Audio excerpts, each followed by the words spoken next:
சிவகாசி பட்டாசு ஆலை வெடிவிபத்து தொடர்பாக 12 பேர் கைது செய்யப்பட்டுள்ளனர். பட்டாசு ஆலைகள் குறித்த விதிமுறைகளில் கடும் கண்டிப்பு கடைபிடிக்க முதலமைச்சர் ஜெயலலிதா உத்தரவிட்டுள்ளார். சிவகாசி அருகே முதலிப்பட்டி பட்டாசு ஆலையில் ஏற்பட்ட வெடிவிபத்தில் 38 பேர் பரிதாபமாக உயிரிழந்தனர். விபத்தில் காயமடைந்த பலர் சிவகாசி, சாத்தூர் மற்றும் மதுரை அரசு மருத்துவமனைகளில் சிகிச்சை பெற்று வருகின்றனர். இந்நிலையில் அந்த விபத்து தொடர்பாக இதுவரை ஒப்பந்ததாரர் உட்பட 12 பேர் கைது செய்யப்பட்டுள்ளனர். உரிமையாளர் குருசாமி என்பவரை தேடி காவல்துறை தனிப்படை விசாரணை நடத்தி வருகிறது. இந்நிலையில் பட்டாசு ஆலைகள் குறித்த விதிமுறைகளில் கடும் கண்டிப்பு கடைபிடிக்க முதலமைச்சர் ஜெயலலிதா உத்தரவிட்டுள்ளார். இந்த விபத்து மற்றும் பாதிக்கப்பட்ட பகுதிகளிலிருந்து நமது செய்தியாளர் கீர்த்தி விஜய் தரும் தகவல்களை கேட்போம். நடந்திருக்கக்கூடிய இந்த விபத்து காரணத்திற்கு முக்கிய காரணமாக காலை 10 மணிக்குள்ளானவே சில வேலைகளை, அதாவது வெடிகளை தயாரிக்கக்கூடிய சில பணிகளை முடிக்க வேண்டும் என்ற விதிமுறைகள் இருக்கிறது.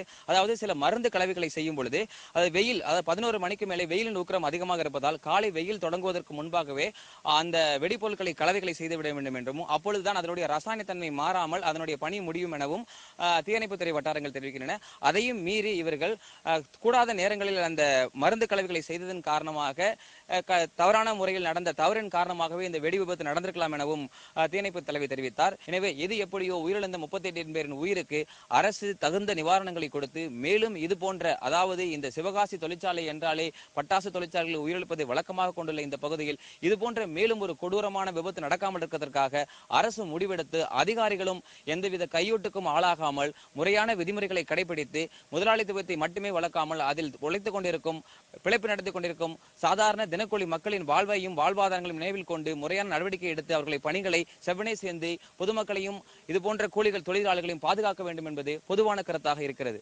சத்தியம் செய்திகளுக்காக ஒளிப்பதிவாளர் சுரேஷ் ஆறுமுகசாமியுடன் கீர்த்தி விஜய்.